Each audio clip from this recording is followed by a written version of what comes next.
Halo semuanya, pada video kali ini kita akan membahas bagaimana terjadinya peradaban Islam modern, mulai dari faktor, tokoh-tokoh, hingga hikmah yang dapat kita peroleh.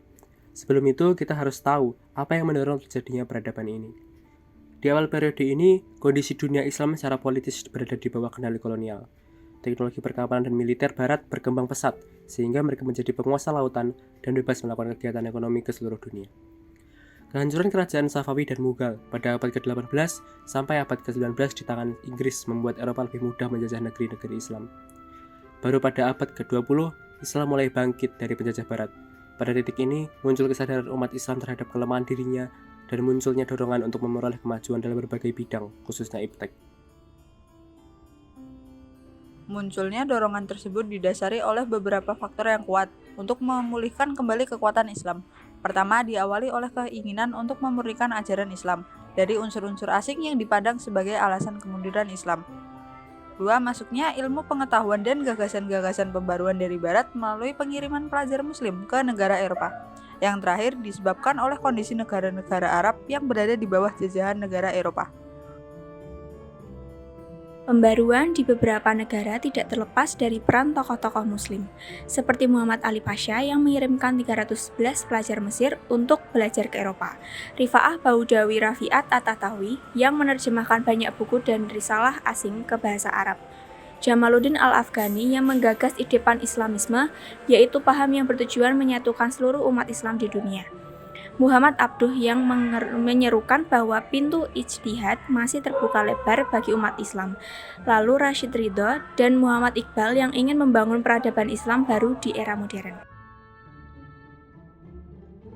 Selanjutnya dari Indonesia ada KH Ahmad Dahlan. Jasanya dalam mendorong pendidikan di Indonesia yang tidak hanya mengutamakan pengetahuan tetapi juga moral dan akhlak. Diwujudkan melalui penggabungan sistem pengajaran pesantren dengan sistem pendidikan barat. Selain itu, beliau merupakan pendiri panti asuhan yatim piatu Muhammadiyah dan organisasi Muhammadiyah.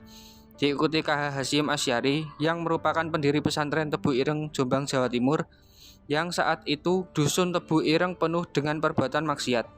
Dengan kesabarannya, dakwah tanpa kekerasan, masyarakat perlahan mendukung adanya pesantren tersebut.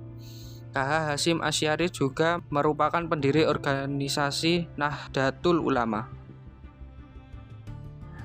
Adanya gerakan pembaruan dalam Islam menjadi inspirasi bagi Indonesia agar dapat terlepas dari penjajah. Banyak para haji dan ulama yang melakukan perlawanan terhadap penjajah, di antaranya Perang Patri, Perang Diponegoro, Perang Banjar, dan banyak lagi. Selain itu, pengaruh lainnya adalah berdirinya beberapa organisasi masyarakat berbasis Islam seperti NU, MU, Al-Irsyad, Al-Islamiyah, dan Al-Jamiyah. Kemudian dibukanya jurusan keagamaan, telah berdirinya perguruan tinggi keislaman di Indonesia. Hikmah yang dapat diperoleh adanya peradaban Islam pada masa modern, di antaranya yang pertama, dalam menguasai ilmu pengetahuan dan teknologi harus dilandasi dengan agama yang kokoh. Hal ini akan mengantarkan kemajuan umat Islam di masa yang akan datang. Yang kedua, mengkaji Al-Quran, hadis, dan ijtihad para ulama sebagai fondasi untuk membangun peradaban umat Islam yang rahmatan lil alamin di masa yang akan datang. Yang ketiga, belajar sejarah pada masa modern akan mengetahui kelebihan dan kelemahan pada masa lalu. Hal ini menjadi bahan introspeksi untuk menatap masa depan umat Islam. Yang keempat, berpikir dinamis sesuai dengan perkembangan zaman baik sekarang maupun pada masa yang akan datang. Yang kelima, memperkuat semangat ukhuwah Islamiyah, ukhuwah wataniyah, dan ukhuwah basyariyah. Yang keenam, semangat untuk berkarya baik melalui kebijakan yang progresif maupun kitab atau buku atau majalah untuk menebarkan ide-ide kreatif dan inovatif untuk perubahan yang lebih baik di masa yang akan datang.